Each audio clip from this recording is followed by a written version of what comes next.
Alléluia. Tout le monde salue la présence du Saint-Esprit. Gloire à Jésus-Christ. Hey, vous êtes là.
Son nom soit béni, son nom soit béni. Alléluia. Amen. Comme toi, mon Dieu qui est bon, comme toi, maître des cieux, maître de la terre, à toi la gloire, pour l'éternité. Dis-le encore voir, si tu connais la vraie valeur de ce que Dieu te donne. Dis-le encore.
C'est une véritable grâce.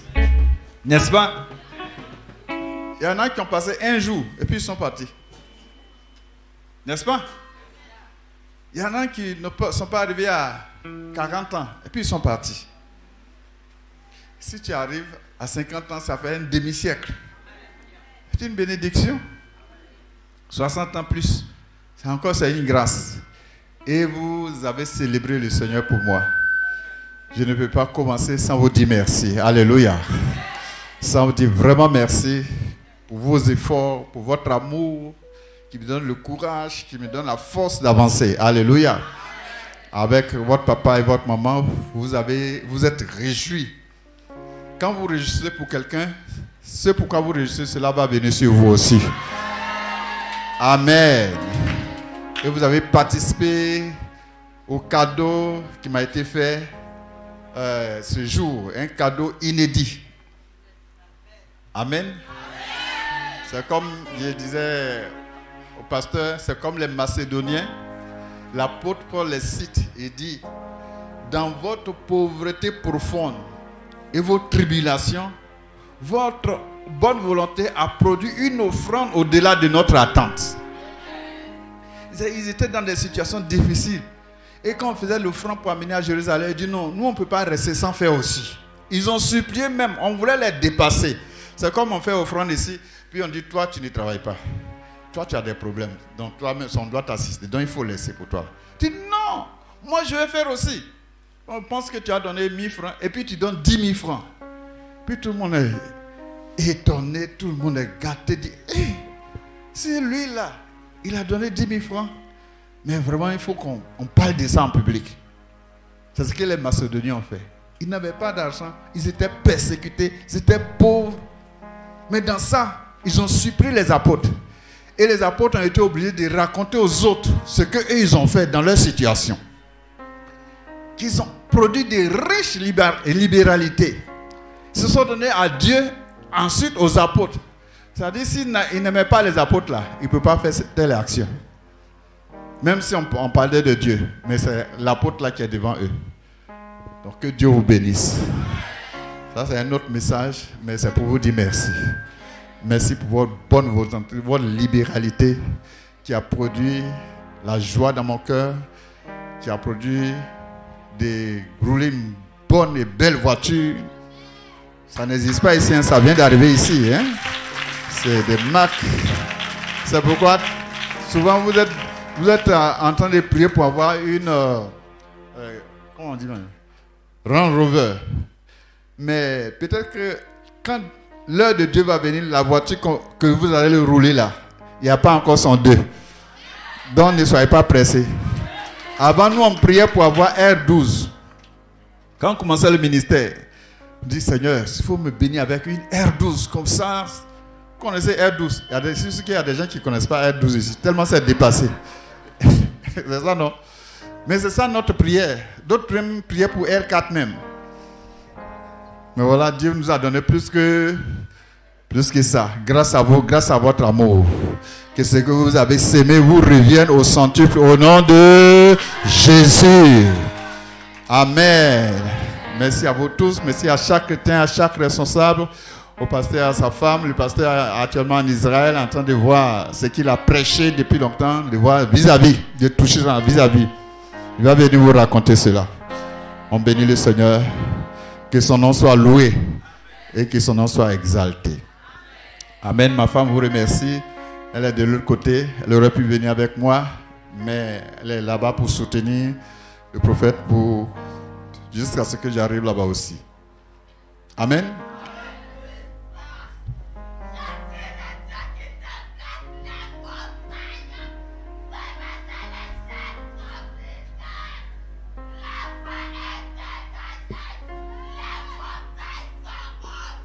Amen.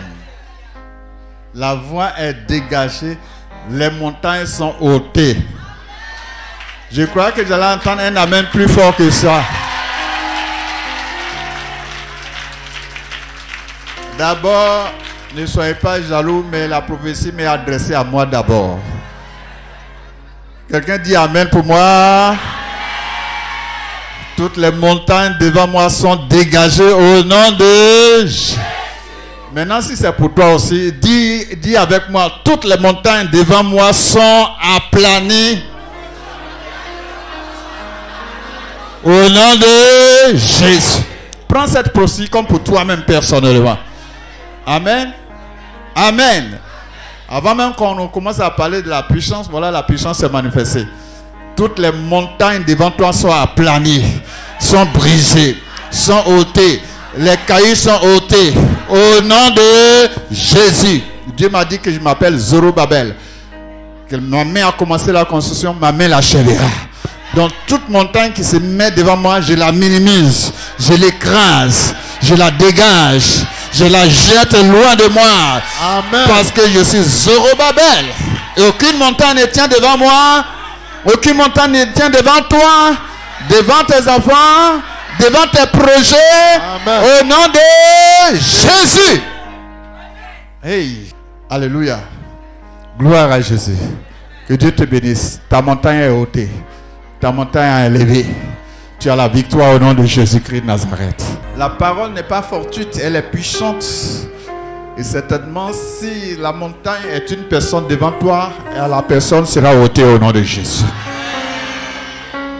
Quelle que soit la forme de l'obstacle qui est devant toi, devant ma vie, devant ta vie, devant ton progrès, devant mon progrès, cette montagne va être ôtée au nom de Jésus. Cette montagne d'handicap, cette montagne de maladie, cette montagne de sorcellerie, cette montagne de n'importe quelle dimension, nous la brisons au nom de Jésus. Et que la gloire soit à Jésus-Christ de Nazareth. Alléluia. Que Dieu vous bénisse et que vous rendez témoignage à la suite de ce moment pour dire ce que Dieu a fait pour toi. Ce matin, nous sommes à l'anniversaire de la naissance de l'Église. Alléluia. Et vous savez que l'Église est née dans la puissance. Quelqu'un dit puissance. L'Église n'est pas née dans un moment fléqué. N'est pas née par une signature d'homme. L'Église n'est pas née par des circonstances, je ne sais pas quoi. Mais l'Église est née à un grand rassemblement des hommes et des femmes qui sont venus de partout pour venir rendre gloire à Dieu, car la fête de Pentecôte est une fête de moisson, une fête de reconnaissance. Traditionnellement, et les Juifs viennent de partout. Vous savez que les Juifs sont dispersés sur toute la terre. Donc ils viennent de l'Arabie, ils viennent de la Grèce, ils viennent de l'Afrique, ils viennent de Rome, ils viennent de partout. Et on monte à Jérusalem pour célébrer le Seigneur. Pour la parole, parce que c'est la fête de la parole. Mais en même temps, c'est une fête de récolte, de moisson, où on vient dire au Seigneur, merci pour tout ce que tu as fait pour nous. Avec les mains chargées. Et le monde donc était rassemblé. D'autres étaient contents d'avoir crucifié Jésus, qui était comme un trouble fait. L'avoir crucifié, de l'avoir tué, en pensant que son histoire était passée. Mais 50 jours après, la résurrection, les voilà ensemble, en train d'adorer ce Dieu qui ne le connaît pas vraiment. Et voilà un événement arrive. Quand vous lisez dans Actes chapitre 2, on nous dit en ce moment-là, il y a eu comme des bruits. Amen. C'est pourquoi il y a des bons bruits. L'église fait de bons bruits. Les bars font de mauvais bruits. Les boîtes de nuit font de mauvais bruits. Malheureusement, ça ne dérange pas les gens. Mais quand c'est les bruits de l'église, ça dérange les gens. Parce qu'ils n'ont pas un bon esprit.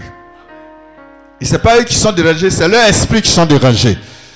L'église en est dans les bruits. Et dans un grand bruit, un vent violent a commencé à circuler dans la chambre haute. Et tout d'un seul coup, les disciples qui étaient en jeu de prière depuis ce jour, cachés en train de chercher de prier. Voici comme des langues de feu descendues sur les 120 disciples qui étaient restés en train de prier. C'était extraordinaire, inimaginable. Depuis le temps des prophètes, on ne voit plus Dieu se manifester d'une manière tangible comme cela. Les gens étaient étonnés parce qu'ils voyaient d'autres parler arabe, en crétois, en grec, en quoi que ce soit. C'était des gens simples, des gens, comme on le dit, des gens du peuple, des gens qui n'ont pas été tous à l'école. Même s'ils ont été à l'école, ils n'ont pas voyagé. Ils ne parlent pas comme 2 ou 3 langues. Mais on les voit parler aisément l'arabe, parlement ceci, cela. Ceux qui étaient spirituels étaient étonnés, disent, mais oh, Dieu vient de nous visiter. Alléluia. C'était émouvant, c'était surnaturel. Mais on le voyait, ils titubaient, ils dandinaient comme des gens qui étaient ivres. Des gens qui avaient trop bu. Mais c'était le matin, c'était la 9e heure, très tôt le matin. Mais on dit, mais comment, si tôt comme ça, ils ont bu du cognac jusqu'à ils sont ivres. Hein? Ils ont bu coup de coup jusqu'à ils sont ivres. Certains ont dit, non, c'est pas possible. On ne peut pas boire le matin, se laver avec du vin de son visage et puis devenir comme ça. D'autres étaient contents. Pendant ce temps, d'autres disaient que c'était diabolique. N'oubliez pas cette partie-là. Le mouvement de Dieu est apprécié toujours de 2 façons. Ceux qui sont des fils de l'esprit, les fils de Jacob, se réjouiront toujours. Ils vont voir dans les choses bizarres, dans les choses qu'on ne comprend pas, ils vont voir Dieu. Mais ceux qui marchent par l'esprit, ils vont toujours juger négativement. Ils vont toujours prendre une position négative pour dire, ça là, c'est Dieu même. C'est Dieu peut faire ça. Tout de suite, on commence à prier que Dieu décide de faire des choses graves ici. Et qu'on voit exactement la même chose qui se passe. On voit sur vos têtes des feux. Des langues de feu. On dit, le pasteur là, il est rentré où? L'apôtre est rentré où? Vous n'avez pas dit ça? Entre nous. Vous n'avez pas dit ça? Vous avez dit, l'apôtre est rentré où? On voit le feu sur les gens ils prient bizarrement, leur parler en langue là, c'est trop bizarre. On ne sait pas où est rentré l'apôtre. Mais comment est-ce que nous minimisons la puissance de Dieu? De sorte que quand c'est trop puissant, on dit c'est le diable. Quand c'est trop fort, on dit c'est le diable. Quand quelqu'un est béni par Dieu, on dit mais oui, il a eu son argent. Est-ce qu'il n'a pas fait sacrifice? Surtout si c'est sa femme est morte, bien il a un enfant mort, du coup. Voilà, on ne vous a pas dit. L'a sacrifié. Mais je vous apprends que Dieu bénit, Dieu enrichit. L'or et l'argent appartiennent à Dieu. Quelqu'un dit amen fort. Alléluia. Et le diable aussi fait pareil. Mais ce n'est pas parce que le diable fait pareil que nous allons tout donner au diable, pour attribuer au diable. C'est pourquoi le discernement est très important. Car aujourd'hui, c'est vrai, il y a du mélange. Il y a des infiltrés dans l'église. Il y a beaucoup de choses. Mais nous devons faire aussi attention pour ne pas attribuer la gloire au diable quand c'est Dieu qui est en train de se manifester. Parce que nous ne comprenons pas tout. Dieu est trop puissant. Et le diable ne fait que limiter. Souvent il nous devance. Et nous sommes dans le trouble. Mais soyez sûrs, je prie Dieu que ce que nous avons vu, nous voyons plus encore. Nous n'avons rien vu encore. Nous ne connaissons rien de Dieu. Dieu est trop puissant. Dieu est trop fort. Il dit et les choses qui n'existent pas viennent à l'existence. Supposons, Dieu veut faire un miracle. Il arrive ici. Et puis, il me donne une parole. Il dit, parle à ces fleurs. Que ces fleurs deviennent de l'or et du diamant. Il dit, fleurs, nous avons besoin de construire. Au nom du Seigneur, poussez des diamants.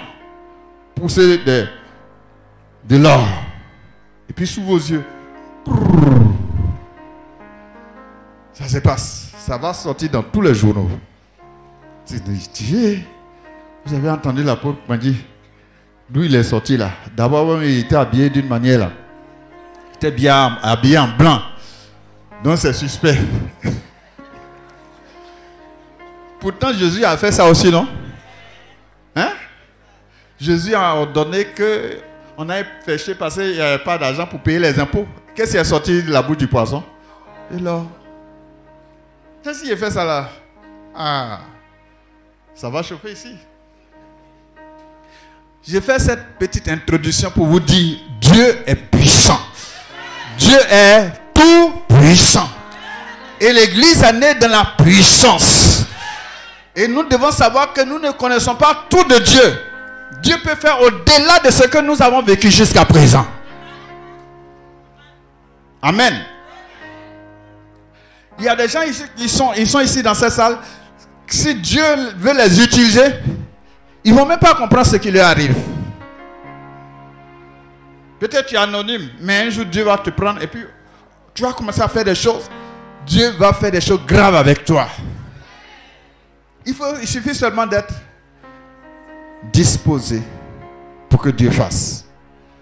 Mais ce n'est pas tout qu'on connaît. C'est pourquoi j'aimerais que nous lisons quelques passages pour montrer l'importance des objectifs pour lesquels le Seigneur a agi dans le sens du parler à langue. Je vais surtout parler du parler à langue. Lisons premièrement la promesse qui nous a été donnée, que tout le monde doit connaître. Actes chapitre 1, verset 8. Actes 1, verset 8. Qui connaît ce verset? Qui connaît? Vrai, hein? Qui connaît? Ma fille, tu connais? Lève-toi, il faut lire. Il faut réciter. Il ne faut pas lire, il faut réciter. Vous recevrez une puissance. Le Saint-Esprit survenant sur vous. Et vous serez mes disciples. Et vous serez mes témoins. À Jérusalem, dans la Judée, dans la Samarie, jusqu'aux extrémités de la terre. On acclame le Seigneur pour elle.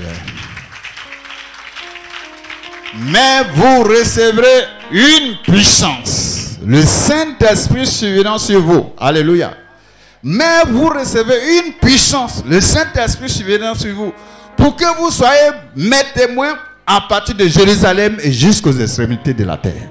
Mais vous recevez une puissance.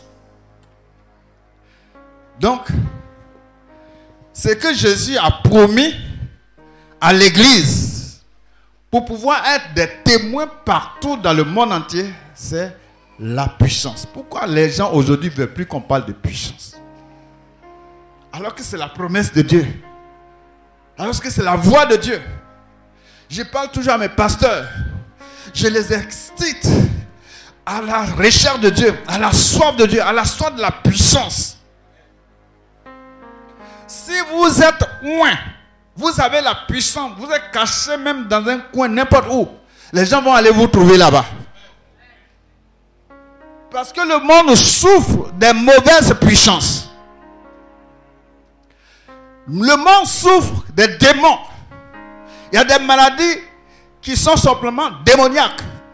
Il y a des pauvretés qui sont simplement démoniaques. Il y a des choses qui vous arrivent qui sont simplement démoniaques. Il faut une puissance supérieure pour les chasser. Et Jésus est venu, ses premières paroles, je suis venu pour guérir les cœurs brisés, apporter une année de grâce, et ainsi de suite.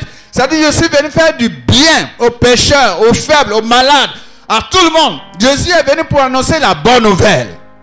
Donc, quelqu'un qui est esclave d'une situation, esclave de la sorcellerie, poursuivi, il a besoin de rencontrer une puissance qui lui apporte la bonne nouvelle. Sa bonne nouvelle, c'est cela quoi? Sa délivrance, sa guérison, sa transformation, qui ne peut pas le faire lui-même, ni avec quoi que ce soit. Vous recevrez une puissance.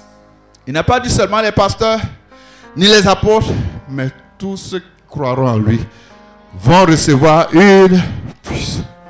Mais il ne faut pas penser que le Saint-Esprit est seulement une puissance, un vent quelconque. Il est représenté par le vent, il est représenté par l'eau, il est représenté par le feu, et par quoi encore? Ce sont des choses qui sont puissantes. Le vent est puissant. Le vent, quand il souffle, il ravage tout. Le vent fait de grandes choses. On appelle des vents des typhons. Nous, on ne connaît pas ces vents violents ici. Mais des vents qui peuvent soulever même des hommes, des voitures, comme l'eau, qui peut faire des choses graves. Et puis, ce sont des choses essentielles dans la vie. L'eau est essentielle dans la vie. Le vent est essentiel dans la vie. Le feu est essentiel dans la vie. Sans ces choses-là, on ne peut pas vivre.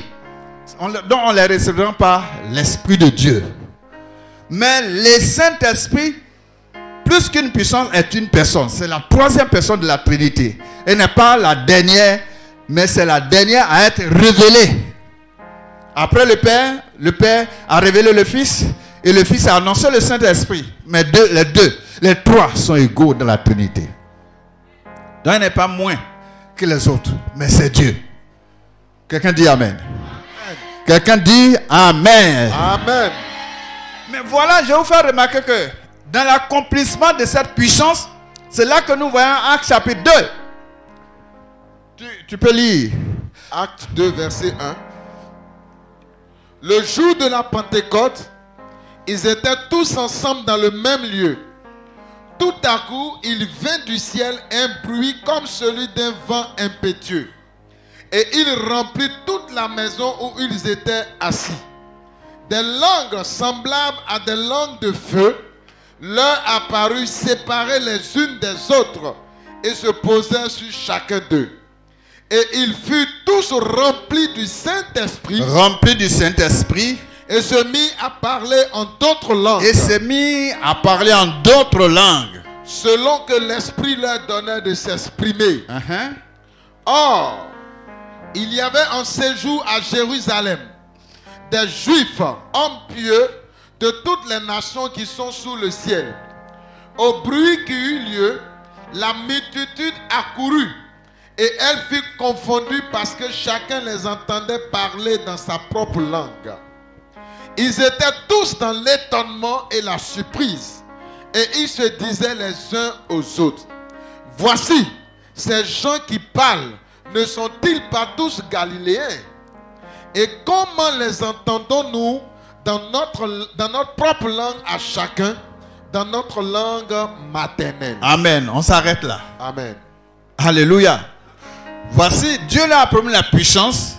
Et dans l'accomplissement de la puissance, le premier signe c'était quoi? C'était quoi? Le premier signe visible c'était quoi? Ils parlaient. On dit qu'ils étaient tous remplis du Saint-Esprit et s'est mis à parler en d'autres langues. Ça, c'est une question théologique que je suis en train de vous exposer. Mais je ne vais pas aller, ce n'est pas pour la théologie que ça dit. Il y a une discussion, des gens disent, on peut être rempli du Saint-Esprit sans parler en langue. D'autres disent, si tu es rempli du Saint-Esprit, il faut forcément que tu parles en langue. Parce que voici les versets, voici. Bon, ça c'est des grandes discussions, hein? Mais nous, on ne va pas là-bas. Dieu seul connaît toutes choses. Alléluia. Mais, voici un des exemples.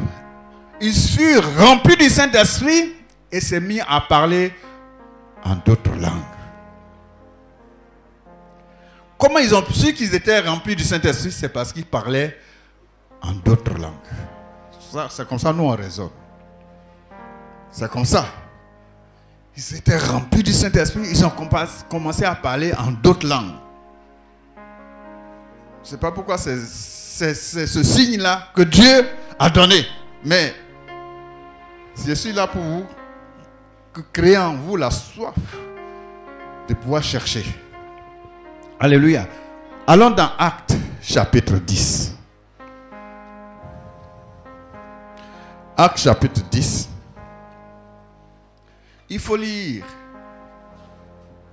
à partir du verset 44. Acte 10, verset 44. Comme Pierre prononçait encore ces mots, le Saint-Esprit descendit sur tous ceux qui écoutaient la parole. Mais comment on va savoir que le Saint-Esprit est descendu sur eux? Continue. Tous les fidèles circoncis qui étaient venus avec Pierre furent étonnés de ce que le don du Saint-Esprit était aussi répandu sur les païens. C'est-à-dire les Juifs qui étaient convertis, qui étaient venus avec Pierre, étaient étonnés. Ah, donc les non-Juifs aussi ont reçu le baptême du Saint-Esprit, ont reçu le Saint-Esprit et ils parlent en langue comme nous. Car ils les entendaient parler en langue. Ça dit, puisqu'ils les entendent parler en langue, ils se disent donc ils sont baptisés, ils ont reçu le Saint-Esprit. Amen. Bon, c'est comme nous on raisonne. C'est ce que nous on voit dans la Bible. C'est pas de la théologie, mais c'est de la pratique. Amen. Quelqu'un dit Amen? Amen. Est-ce que vous voyez, non? Ils ont été... C'est la deuxième fois que le Saint-Esprit est en train de descendre sur la terre. Après la Pentecôte, voici la deuxième fois. La première fois, c'était sur les disciples qui étaient avec Jésus et qui étaient tous juifs. Les 120 ils ont été remplis du Saint-Esprit. Ils ont commencé à parler en langue. La deuxième fois, Pierre a été envoyé pour voir ce qui se passait là-bas. Et il arrive. Il voulait se cacher, mais Dieu va lui montrer. Et quand il avait commencé à raconter ce qui était arrivé, la crucifixion de Jésus, l'accomplissement de la parole, tout d'un seul coup, le Saint-Esprit est descendu sur eux et ils étaient remplis du Saint-Esprit. Ils ont dit donc, le Saint-Esprit a donné aussi aux non-juifs. Comment ils ont su qu'ils ont reçu le Saint-Esprit? On dit car, ou bien parce que ils les entendaient parler en langue. Donc, quelqu'un qui est subitement rempli du Saint-Esprit, pour nous, les premiers des signes, c'est qu'il parle en d'autres langues. Il parle en d'autres langues. Des langues que lui-même ne comprend pas. Il n'a pas appris à l'école. Mais ça peut être une langue jusqu'aux extrémités de la terre. Vous savez, il y a eu un mouvement à l'église centrale, au siège à Gamay un temps. Et quand l'Esprit de Dieu est tombé sur beaucoup de personnes, il y a des gens qui étaient couchés dans l'église jusqu'au matin. Il y a des gens qui pleuraient. Il y a des gens qui chantaient. Personne ne pouvait partir à la maison. Et j'ai entendu une jeune fille chanter en baoulé. Elle chantait en baoulé. Hein? Et comme je suis baoulé, j'entendais tout ce qu'elle disait. Et comme il se faisait tard, je suis allé lui dire, bon, ma fille, elle croit quoi, l'océan?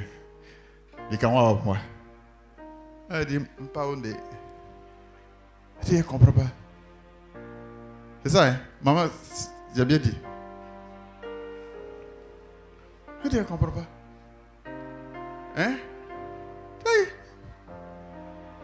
C'est pas toi qui as parlé baoulé tout à l'heure là.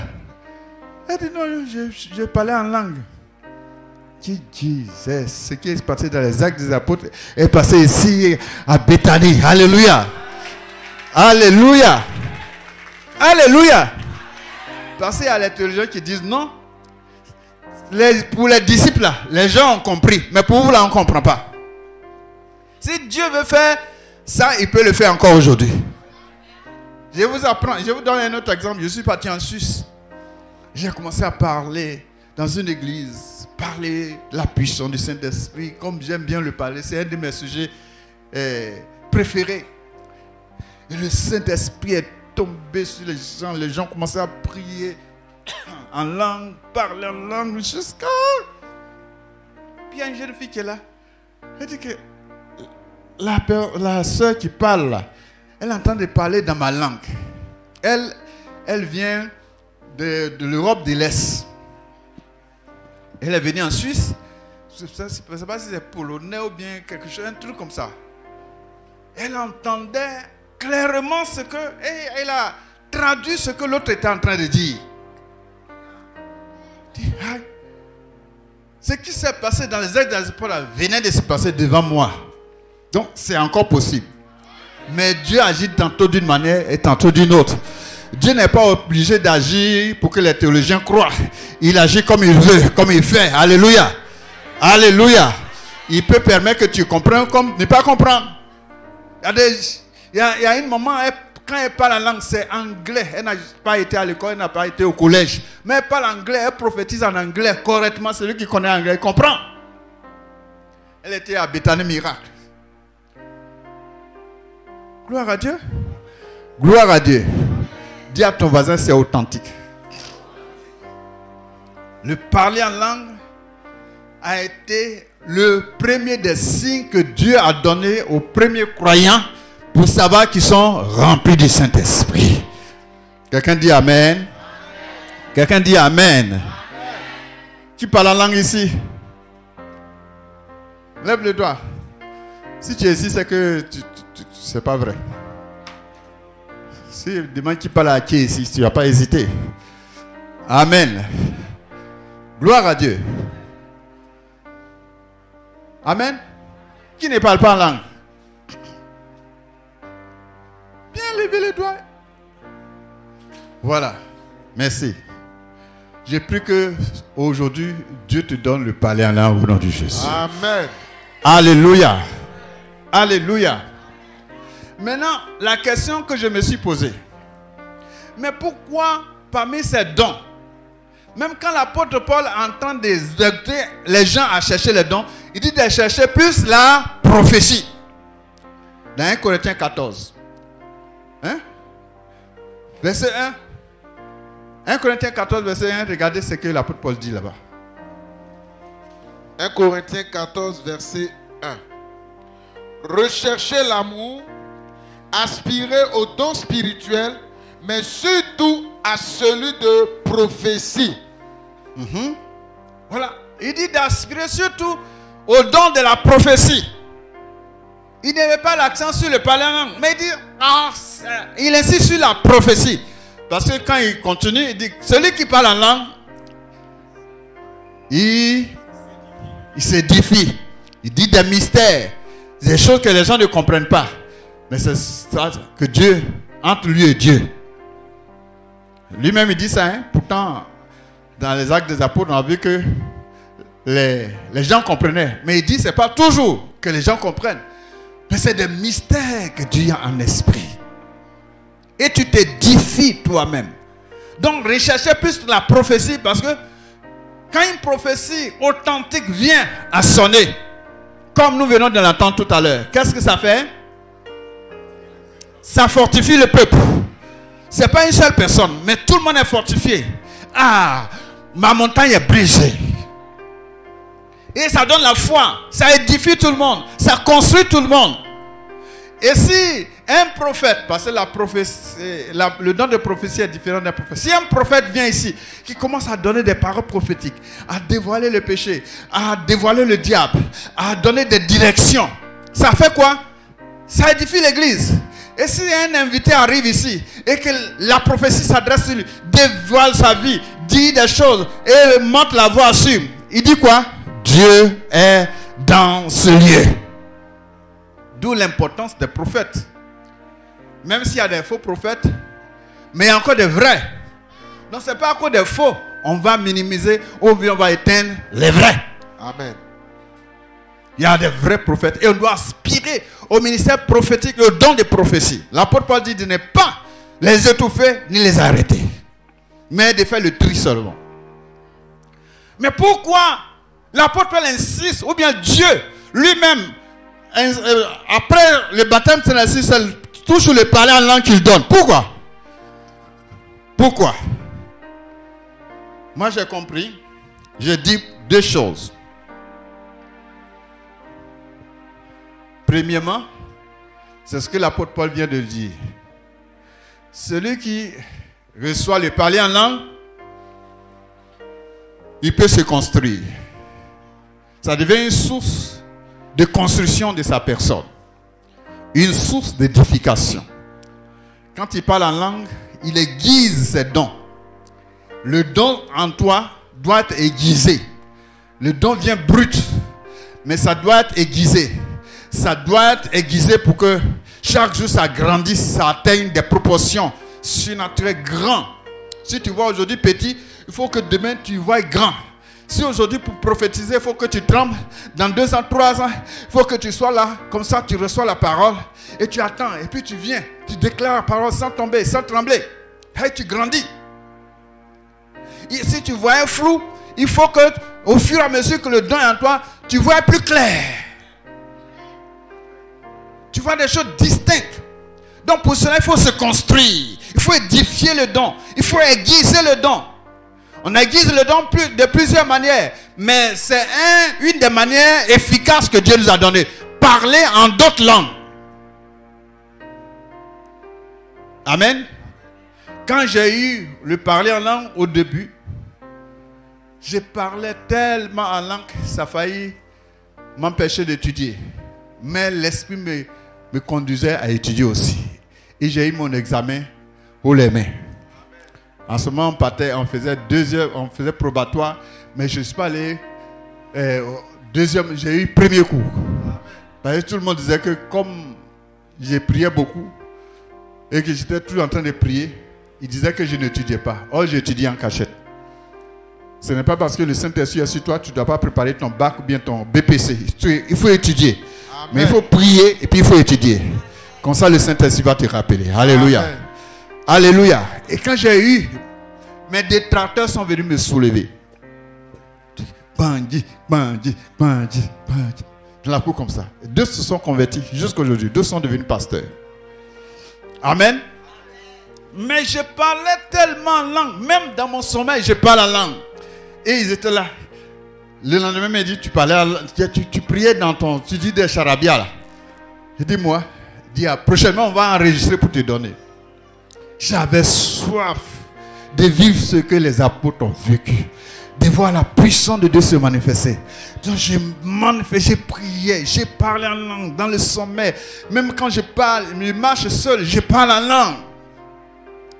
Ça m'a fortifié, ça m'a formé. Faire des choses qu'à l'époque, personne ne pouvait faire. Amen. Donc, premièrement, c'est pour aiguiser le don que Dieu te donne. Et ça va te permettre que d'autres dons viennent. Ça va ouvrir d'autres dons, la porte à d'autres dons. Je connais un monsieur, vous le connaissez, le prophète Zechona Matthieu.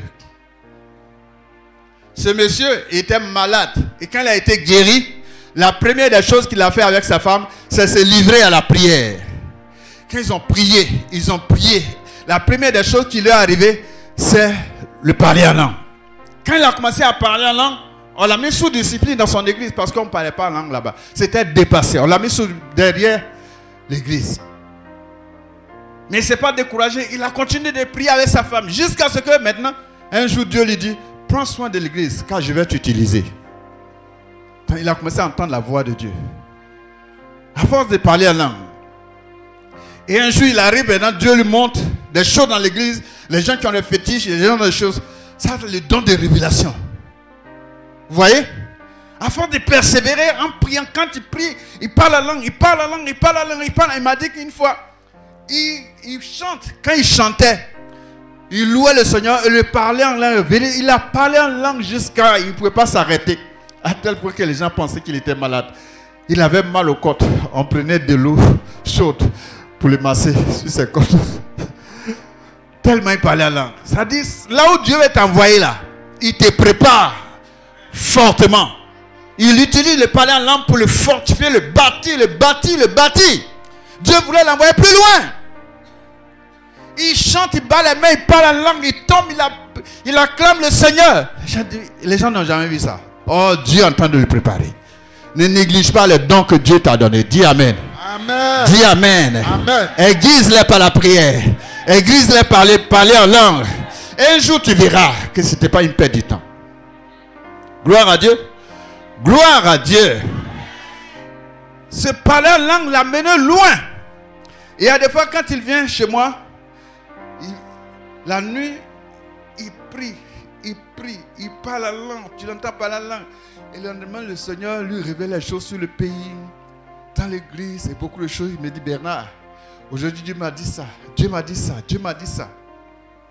Et puis ensuite, il dit, ah, Bernard, Dieu m'a dit aujourd'hui, il a augmenté les anges qui travaillent avec moi. Ça, en théologie, on ne voit pas ça trop bien.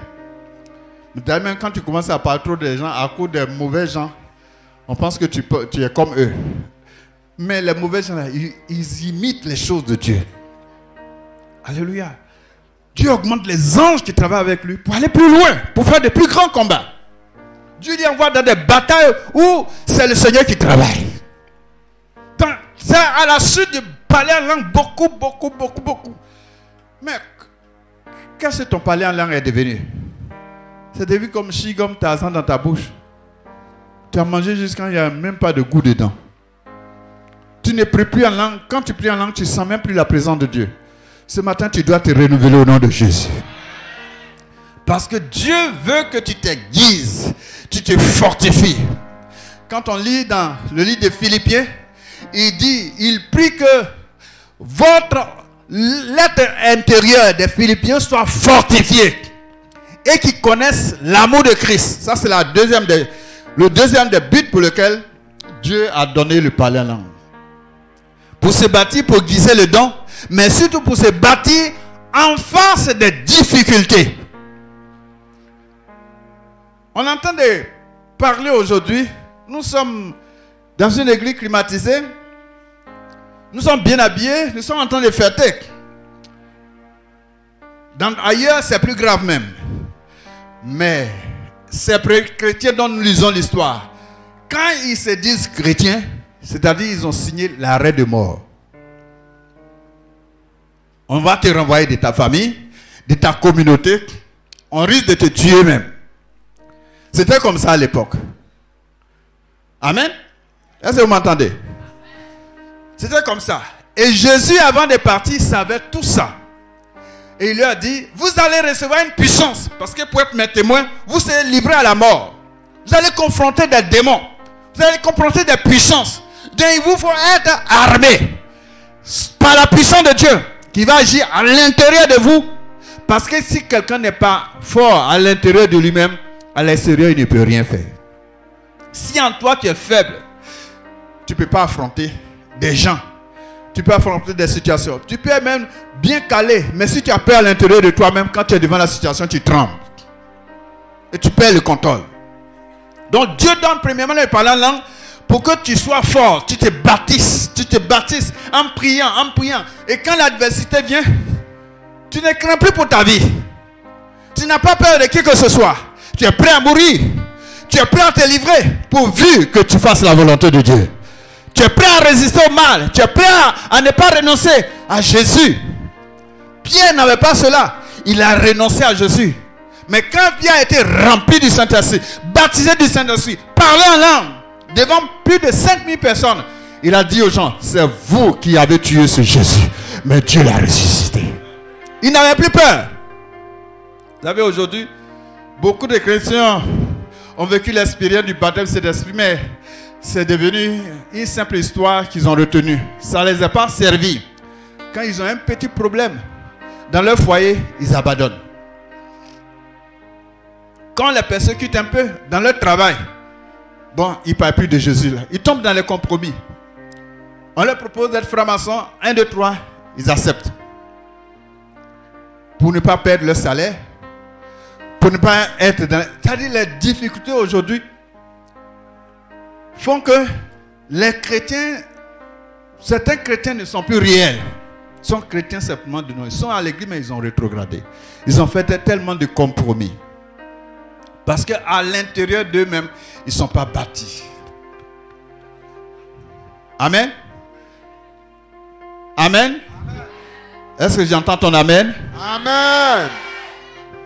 Un chrétien qui vit pour lui-même, qui ne vient pas pour la cause de Christ, n'est pas réellement rempli du Saint-Esprit. Quand tu es rempli du Saint-Esprit, coupez-moi la tête, je suis pour Jésus. Jetez-moi au dehors, je suis pour Jésus. Je perds mon travail, ce n'est pas grave. Pourvu que je sois dans la volonté de Dieu. C'est pour cela que Jésus a voulu leur donner la puissance. La puissance, pour aiguiser les dons qui sont en eux afin de pouvoir servir dans le monde entier, mais pour résister aux tentations, résister dans les épreuves, être comme Daniel et ses amis, être comme tous ceux qui ont résisté, Joseph et bien d'autres, ayant de l'avenir, mais ils sont passés par le feu, ils sont passés par la persécution, ils sont passés par le reniement, mais ils sont restés fermes. C'est le signe que quelqu'un est rempli du Saint-Esprit. Reste ferme. Tu ne marchandes pas ta foi. Tu ne marchandes pas ta foi. Quelle que soit la situation, ma foi d'abord. Ma foi d'abord. Tu ne peux rien contre ma foi. Mais pour cela, il faut que tu aies un intérieur bâti. La personne à l'intérieur de toi bâtie. Alléluia. Sinon, tu vas devenir un chrétien flequé. Tu es là, quand on dit Alléluia, on est tous dans Alléluia, Alléluia, on loue le Seigneur, on danse. Mais quand une petite persécution vient,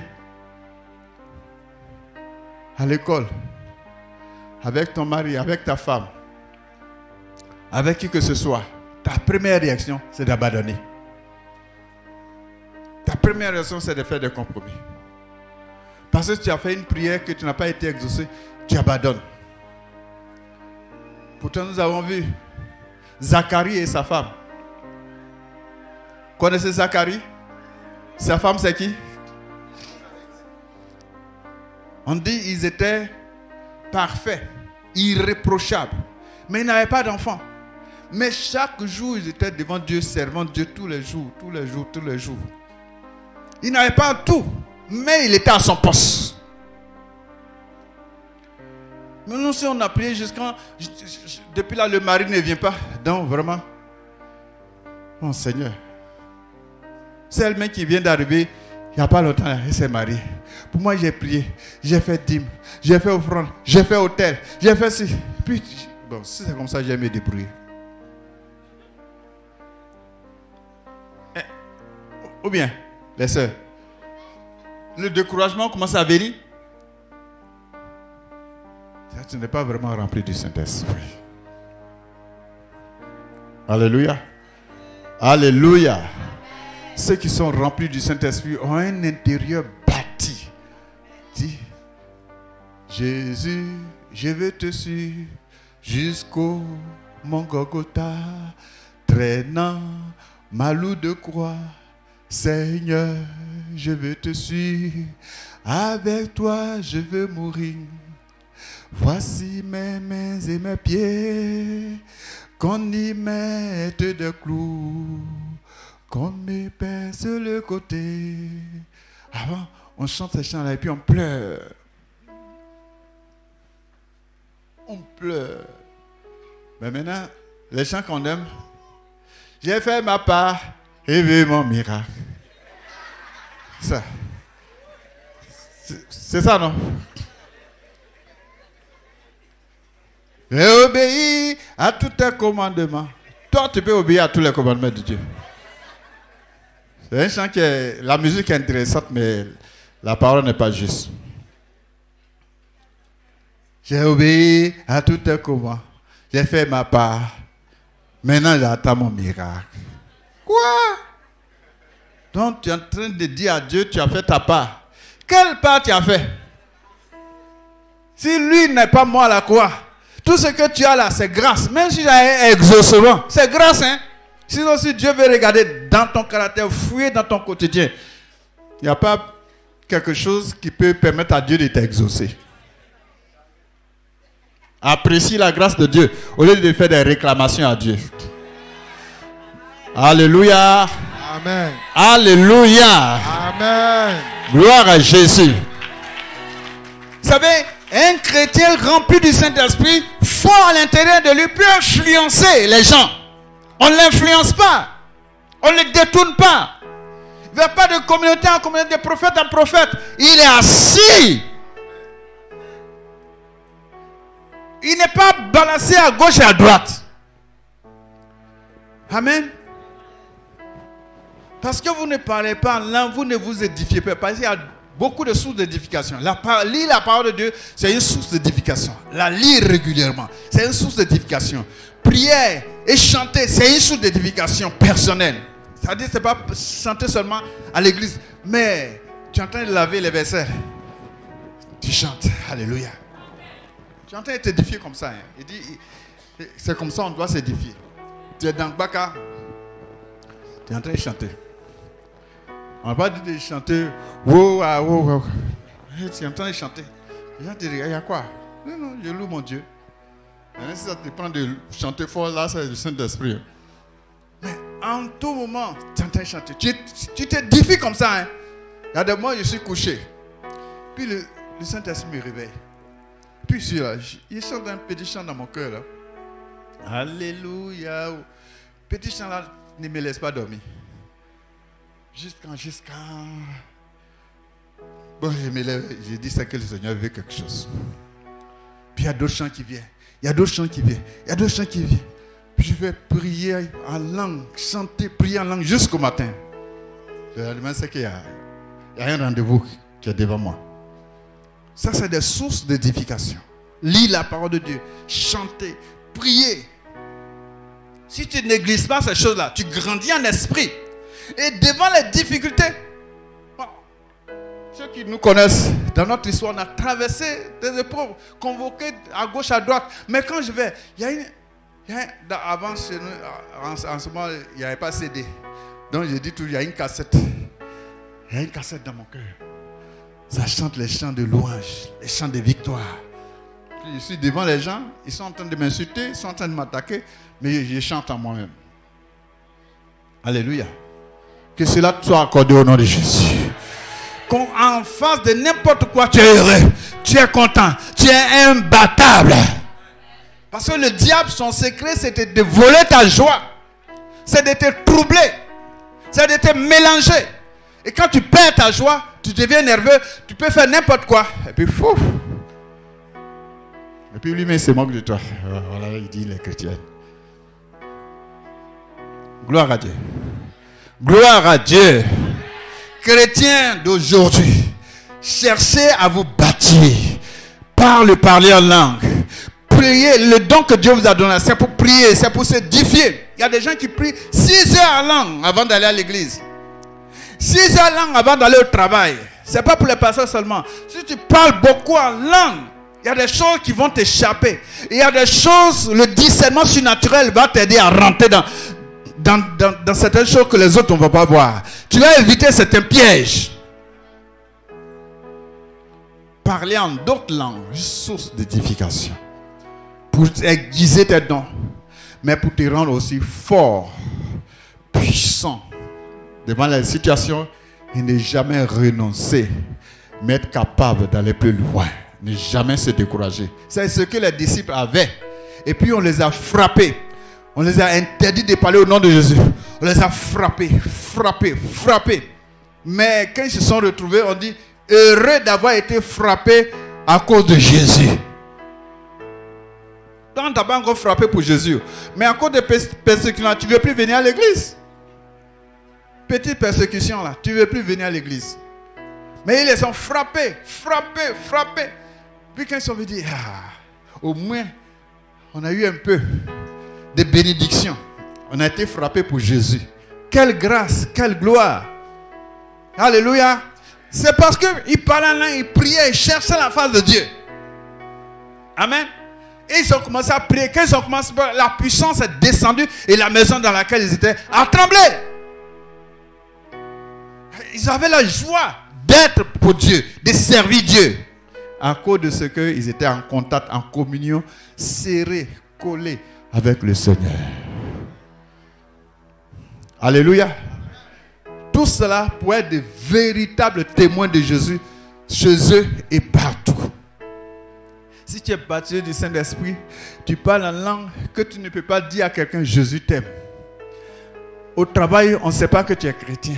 Tu es un chrétien qui se cache, un chrétien Joseph d'Arimathée. Bon, ça c'est pas clair. Au travail, les fruits de ta conversion doivent se manifester. Tu vois, ils vont te rejeter, ils vont te condamner, ils vont se moquer de toi. Mais un jour, quand ils vont chercher quelqu'un d'intègre, si tu persévères, c'est toi ils vont prendre. C'est vrai, hein? Au départ, ils vont te faire des pièges. Oh, c'est la Marie là, non? Oh, c'est Saint Joseph. Ils vont se moquer de toi, mais ils ont quand même l'œil sur toi. Et un jour, ils ont dit, bon, on doit avoir quelqu'un d'honnête qui tient ce poste-là. Le monsieur là, ou bien la dame là, on a essayé ici beaucoup de choses. Il a tenu ferme quand même. Même quand tu es là, spirituellement, il tente des choses sur toi. Mais parce que tu pries, tu parles la langue, tu te défies. Tout ce qu'ils font là, ça échoue. Ils vont dire, lui là, c'est lui là, il faut qu'on le mette à ce poste. Et quand on va te mettre là, les autres vont être... Mais pourquoi c'est lui? Tes œuvres là, ça se voit. Ta façon de marcher là, ça se voit. Ça compte. Et un jour, ça va te porter bonheur. Alléluia. Tu as supporté les moqueries, tu as supporté les rejets, mais un jour, ça va te revenir en bénédiction. N'abandonne pas, car tu as fait rendez-vous avec la bénédiction, avec le relèvement. Alléluia. C'est comme ça que tu vas être témoin. Les disciples là, pour qu'ils amènent l'évangile à Rome. Ils ne sont pas venus d'eux-mêmes comme ça. Hein. C'est la persécution qui les a menés à Rome. La persécution. Ils sont venus à Rome liés. Mais à partir de là aussi, l'évangile a éclaté dans le monde entier. Dans tes souffrances, dans ta persécution, si tu tiens bon, Dieu est dedans. Comme le dit, il y a Dieu dedans haut. Il veut tirer aussi sa gloire dedans haut. Alléluia. Alléluia. Dans tes problèmes, dans tes persécutions, dans tout ce que tu fais, Dieu veut tirer sa gloire. Si toi aussi tu veux tirer la gloire de Dieu dedans, alors tu verras la gloire de Dieu. Alors ce matin, je ne vous parle pas seulement, je ne veux pas seulement que tu parles en langue, mais je veux que ton parler en langue fasse de sorte que tu sois un chrétien mature. Une chrétienne dure à cuire, qu'on ne peut pas manipuler facilement. Il y a un frère, il était dans une société, et le blanc qui était là, je ne sais pas si de la Rose-Croix, bien de la Femme, en tout cas il fait les trucs mystiques. Et il n'arrive pas à contrôler son esprit. Il dit, mais toi, tu es dans quelle loge? Ça dit, il a fini par confesser. Dis-toi, tu es dans quelle loge? Dis loge. C'est là mais il a compris que le monsieur lui faisait des trucs. Il a dit non, je suis dans aucune loge, j'appartiens à Jésus-Christ. Il ne croit pas, il dit non, c'est faux. Tu es dans Une loge, il faut me dire. Et sa loge est forte là. Vous êtes dans quelque chose de fort, mais vous ne savez pas. Les sorciers ont peur de vous, vous ne savez pas, et c'est vous qui tremblez devant eux. Hein? Un homme, un enfant de Dieu, bien qu'ancré spirituellement, priant, parlant en langue. Quand il va comme ça, il s'assoit au village, il s'assoit. Où il est assis là? Tous les gars qui rôdent autour de lui, ils voient le feu. Ils voient le feu. Ils font des choses. Quand ils quittent là-bas, ils vont dire aux autres, votre type qui est venu là, hein? Il était vraiment assis. Hein? Alléluia. Alléluia. Je veux qu'on rende des témoignages comme ça de toi. Dans ton travail, dans ton village, autour de toi, qu'on rende témoignage. L'enfant là, son affaire de Jésus là, c'est pas petit. Hein? J'ai prié pour un jeune là, il a été rempli du Saint-Esprit. Et il est parti à Boaké, il était dans une chambre. Il parlait en langue, il parlait en langue. De l'autre côté, se trouvait une comia. Hein? On l'a mené pour faire travail. Et lui, quand il parle la langue, la femme dit, si on n'enlève pas lui là, il ne peut pas travailler. On n'a qu'à le chasser. Ça, c'est un bon témoignage. Alléluia. C'est pas lui qui a dit, comme il y a une féticheuse dans le champ, donc je suis gêné, il faut qu'il parte. Ah, tu as honné Jésus? Non, c'est pas comme ça, c'est pas comme ça l'évangile. Les premiers chrétiens, c'est pas comme ça. Parce que tu es présent. Les gens ils veulent faire le truc, ils n'arrivent pas. Amen. Ils cherchent leur choriste, ça ne marche pas. Donc ils viennent sur toi, ils découvrent qu'il y a du feu sur toi. Parce que tu es rempli, le Saint-Esprit, c'est le feu qui vient en toi. Et ce feu-là, si tu le ventailles toujours, tu le rallumes toujours, toi-même tu vas devenir feu. Partout tu passes, c'est le feu. Tu touches, c'est le feu. On te touche, c'est le feu. Il n'arrive pas à te manipuler. Sois rempli du Saint-Esprit ce matin.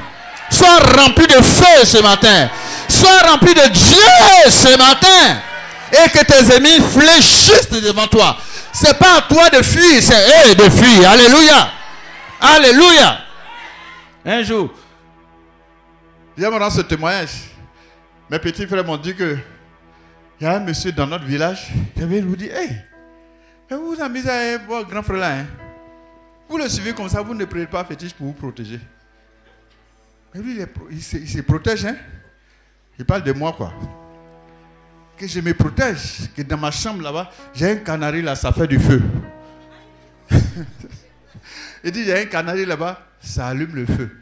La nuit là, ça devient du feu comme ça arrive là-bas. Mais comment ils ont vu ça? Est-ce qu'ils dorment avec moi? Mais comment ils ont vu ça? C'est qu'ils sont venus me tenter. Ils ont vu le feu, ils ont fui. Et comme pour eux, tout ce qui est puissant, c'est fétiche. Ils ont pensé que c'est ça. Moi, je n'ai pas de canari. Mon canari, c'est Jésus. C'est la prière. Alléluia. C'est le feu. Alléluia. Alléluia. Un chrétien ou un prophète qui va prendre canari, qu'on va prendre feu, quelque chose. C'est que tu ne connais pas Jésus. Tu ne sais pas dans quoi tu es. Tu ne sais pas dans quoi tu es. Nous, on sait qu'en Jésus, l'Église est née dans la puissance et doit continuer dans la puissance. C'est pourquoi nous devons prier pour avoir la puissance. Les travailleurs, les hommes d'affaires, les intellectuels, qui que tu sois, même si tu es un simple chrétien, tu dois être doté de la puissance de Dieu. Quand Dieu te donne, à toi de le développer chaque jour. Ce n'est pas seulement à l'église, dans ta maison, partout. Il faut que tu sois rempli du Saint-Esprit, rempli de feu. Si l'ennemi te terrasse, le feu va te relever. Et tu vas continuer toujours dans la victoire. Dans la victoire.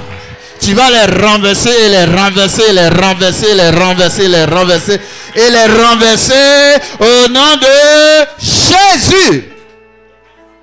Hey! Est-ce qu'il y a des candidats au feu de Saint-Esprit ici?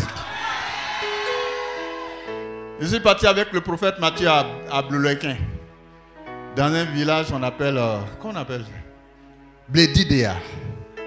Qui connaît Blédidéa? Tu connais là-bas? Tu viens de là-bas? Tu connais là-bas? Hey!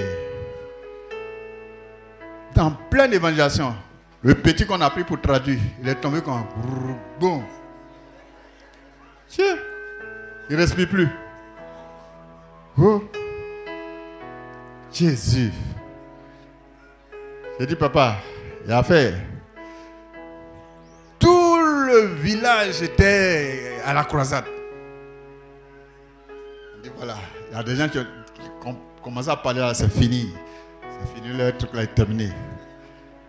J'impose les mains, le vieux est venu imposer les mains, poser les mains. Puis il se lève, lève-toi, lève-toi, lève-toi. Le gars s'est levé. Il ne parle pas. Oui, tu peux acclamer, parce que c'est un miracle. Il ne parle pas. Il est comme, il ne voit rien. Il est là comme ça, raide. On va chanter, chanter, chanter, tout d'un seul coup. Il s'est retrouvé. Il a pris le micro, il a continué de traduire. La croisade a chauffé, chauffé, chauffé, chauffé, chauffé, chauffé. Quand on quittait dans le village, il y avait près de 100 personnes qui étaient converties. Amen. Les délivrances qui sont passées, ce n'est pas grave. Parce que dans le village, là, la maladie que les gens lancent aux autres, c'est l'épilepsie. Beaucoup. Et ils lui ont lancé l'épilepsie. Et il dit quand il fait comme ça, il peut passer toute la semaine, ça dit, il devient bizarre. Mais cette fois-ci, ce n'est pas semaine. Le même, sur place, il s'est relevé. Sur place, il a continué à traduire. Mais il est tombé par la nuque, hein, sur les... Il y avait des cailloux. Ça pouvait être plus grave. Mais Dieu a opéré un miracle. Alléluia. Dans le même village, on était en train de prêcher. On nous appelle, on dit, les abeilles sont venues se mettre sur la place publique. Gros tas d'abeilles qu'on va se trouver sur la place publique. Vous voyez, non? Pourquoi Jésus dit, il vous faut être baptisé du Saint-Esprit avant d'être mes témoins? Hein? Le prophète dit, allez-y prier. Ils font partie. Donc on est allé se mettre sous l'arbre là. Au nom de Jésus, on vous disperse. On les a dispersés. On est parti. Avant le soir, les abeilles sont tous partis. La dame qui était dans la cour, elle dit, elle n'a jamais vu ça. Elle était étonnée. Les abeilles ont été dispersées. Sans un morceau de feu, sans quoi que ce soit. Et on a continué la croisade. Mais ils ne sont pas restés là. Hein. On était dans la chambre, on veut dormir. Voilà, gros scorpion. C'est pas petit. Or que la maison là, c'est carrelé. Bien propre. Mais le scorpion est venu d'où? Sorti de la chambre du prophète. Hein? Et sa femme a tué le scorpion. Et on a brûlé le scorpion là avant de dormir. Si tu es venu pour attaquer, c'est toi qui vas mourir. Alléluia. Quand on est venu, ils sont allés dire aux jeunes qui sont là-bas, hey, votre prophète là, donc il était vraiment canquin, hein? Qu'on a essayé, mais ça ne va pas. Quand ils font comme ça, beaucoup d'entre eux meurent. Voyez-vous? Alléluia. Mais c'est comme ça, ce n'est pas seulement prophète ni pasteur, mais un vrai chrétien d'un tel milieu-là, tu dois être une démonstration de la puissance de Dieu. Le jeune amant pour lequel nous sommes partis, qui était paralysé et qui a failli mourir parce qu'on voulait lui arracher sa forêt. Je ne pouvais pas rentrer dans les détails. Mais il était paralysé. Il ne pouvait rien faire. Ça fait 3 ans de paralysie. C'est le prophète Matthieu qui a prié pour lui. Il a été guéri. Il était paralysé à partir d'ici jusqu'au pied. C'est-à-dire rien ne marchait. Donc son foyer même était gâté comme ça. Mais sa femme a été formidable. Elle est restée avec lui. Elle a tiré, elle a aidé à s'entraîner à marcher jusqu'à ce qu'elle a été guérie. Ils sont rentrés chez eux. Même le village reconnaît que c'est la puissance de Dieu. Sinon, c'était la mort. Parce que 3 personnes qui ont vu le fétiche sont mortes. Mais lui, il est resté vivant. C'est ça qu'on appelle la puissance de Dieu. Alléluia. Et pour montrer qu'il est guéri, sa femme est tombée enceinte. Amen. Les gens disent qu'il ne va pas accoucher.